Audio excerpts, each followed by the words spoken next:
শীতের এক রাতে তিনি সফরে বেরিয়েছেন। এক মসজিদে মাগরিব আর এশার সালাত পড়ে তিনি ভাবলেন ফজরের সালাতে এই মসজিদে পড়ে সকালবেলা বেরোবো, যেহেতু বাইরে শীত, কই আর যাবো। ব্যাগ থেকে কাঁথা বের করে হাদিস পড়তে শুরু করেছেন আর ভাবলেন হাদিস পড়তে পড়তেই রাতটা কাটিয়ে দিন। কিন্তু মসজিদের দারোয়ান এসে বলে, মুরব্বী, মসজিদে তো থাকা যাবে না, আপনি বেরোন। আহমদ ইবনে হাম্বল অনুনয় বিনয় করলেন যে তোর কাছে হাত জোর করে ক্ষমা চাই বাবা, এই শীতের রাতে আমারে বের করে দিস না, আমি রাতটা মসজিদে কাটাতে চাই, আমি ফজরের নামাজেরও মুসল্লি এই মসজিদের, আমি ফজর করে তারপরে যাব। দারোয়ান সে না ছোট বান্দা, সে বলে না, মসজিদে থাকতে পারবেন না, বেরোন বেরোন। না বেরোলে গাঠি সহ ঘাট ধাক্কা দিয়ে বের করে দেবে। চিনতে পারে নাই যেটা মুহাদ্দিসুত তাহার, এই যুগের সর্বশ্রেষ্ঠ মুহাদ্দিস ইমাম আহমদ ইবনে হাম্বল। এখন উনি আর কি করবেন, কিছু করতে না পেরে ব্যাগ নিয়ে বের হয়ে গেলেন। প্রচন্ড শীতের রাতে, কনকনের শীতে তিনি কাঁপছেন। হাঁটতে হাঁটতে চলতে চলতে হঠাৎ দেখলেন একটা বাজার। ওই বাজারে এক খাব্বাস, রুটির দোকানদার, শাবুন খাব্বাস, যুবক রুটি বানাচ্ছে। যে সালাম দিলেন, আসসালাম, বাবা শীতের রাতে বিপদে পড়েছে, যাওয়ার জায়গা নেই, তোমার যে চুলাতে তুমি রুটি বানাও, এই চুলার পাশে বসে যদি সারা রাত আমি কাটিয়ে দেই আর চুলা থেকে আগুন পাই, তোমার কি কোনো ক্ষতি হবে? যুবক বলেন, না না, কোনো ক্ষতি হবে না। আহলান ওয়া সাহলান, ইয়া মারহাবান বিক, খোশ আমদেদ, এটা তো খোশ নসিব আমার, আপনি আগুন পোহালে আমার সমস্যা কি আসে? ইমাম আহমদ ইবনে হাম্বল যুবককে শুকরিয়া জানিয়ে আল্লাহর শুকরিয়া করে চুলার পাশে বসে আবার হাদিস পড়তে লাগলেন। কিন্তু তিনি লক্ষ্য করলেন যে যুবকটা একটু পর পর আওয়াজ করে পড়ে আস্তাগফিরুল্লাহ। কি পড়ে? আটা দিয়ে রুটি বানায়, পড়ে আস্তাগফিরুল্লাহ। রুটির খামির বানায়, পড়ে আস্তাগফিরুল্লাহ। খামিরগুলো দলা বেঁধে গোল গোল করে সাজিয়ে রাখে, আর কি পড়ে? বেলুন দিয়ে এগুলো গলে চুলার ভিতরে ঢুকায় দেয়, আর কি পড়ে? কেউ রুটি কিনতে আসলে তার হাতে রুটি তুলে দেয়, আর কি পড়ে? টাকা দিলে টাকা নিয়ে ক্যাশ বক্সে রেখে দিয়ে কি পড়ে? শুধু পড়ছে আস্তাগফিরুল্লাহ আস্তাগফিরুল্লাহ।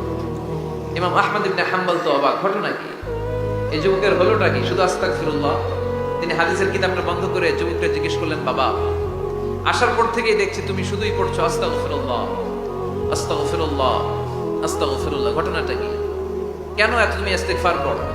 যুবক বলল, এটা আমার একটা চিরাচরিত আমল, সব সময় আমি এই আমলটা করি, আমি সব সময় ইস্তেগফারের সাথে আঠার মতো লেগে থাকি, আর সব সময় ইস্তেগফার করার কারণে আল্লাহ তাআলা আমাকে মুস্তাজাবুদ দাওয়া বানিয়ে দিয়েছে।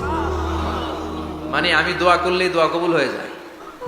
এই জীবনে আমি যত দোয়া হাত তুলে করেছি, মুহূর্তের মধ্যে আমার দোয়াগুলো কবুল করে নিয়েছে কে? শুনে তো ইমাম আহমদ ইবনে হাম্বল অবাক, বলে কি, আনতা মুস্তাজাবুদ দাওয়া? তুমি মুস্তাজাবুদ দাওয়া, তুমি দোয়া করলেই কবুল? না, আনা মুস্তাজাবুদ দাওয়া, হ্যাঁ আমি দোয়া করলেই কবুল হয়ে যায়।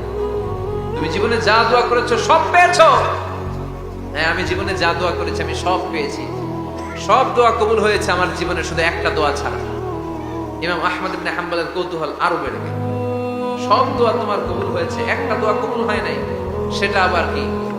যুবক বলতে আরম্ভ করলো, আমার যে দোয়াটা কবুল হয় নাই সেটা হচ্ছে আমি আল্লাহর কাছে অনেকবার দোয়া করেছি, আল্লাহ শুনেছি এই জামানার সবচেয়ে বড় মুহাদ্দিস, তার নাম নাকি ইমাম আহমদ ইবনে হাম্বল। আল্লাহ তোমার কাছে আমার আকুতি, তোমার কাছে আমার মিনতি, আমি যেন এত বড় মুহাদ্দিসের হাতে হাত রেখে মুসাফা করতে পারি আর তার কপালে একটা চুমু দিতে পারি। আমার এই দোয়াটা আজও কবুল হয় নাই, আজও আল্লাহ তাআলা এই দোয়াটা কেন যে কবুল করেন আমি জানি না।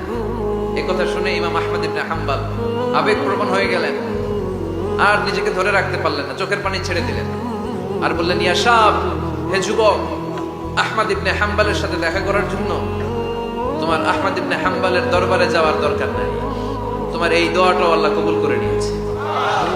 আহমদ ইবনে হাম্বল দেখা দেওয়ার জন্য তোমার দরবারে ছুটে এসেছে। আনা আহমদ ইবনে হাম্বল মুহাদ্দিসুত তাহার, আমি হচ্ছে আহমদ ইবনে হাম্বল। যুবক নিজেকে ধরে রাখতে পারে না, চোখের পানি ছেড়ে দিয়ে ওই যুগের সব চাইতে বড় মুহাদ্দিসকে জড়িয়ে ধরে হাতের মধ্যে হাত রেখে মুসাফা করে আহমদ ইবনে হাম্বলের কপালে চুমুকে দেয়, আর আহমদ ইবনে হাম্বলের কাছে দোয়া চেয়ে বলল, ও ইমাম, রব্বুল আলামিন আমার জীবনের কোন দোয়া আজকে আর বাকি রেখে দেন নাই, এই যে দোয়াটা বাকি ছিল এই দোয়াটাও আল্লাহ কবুল করে নিয়েছে।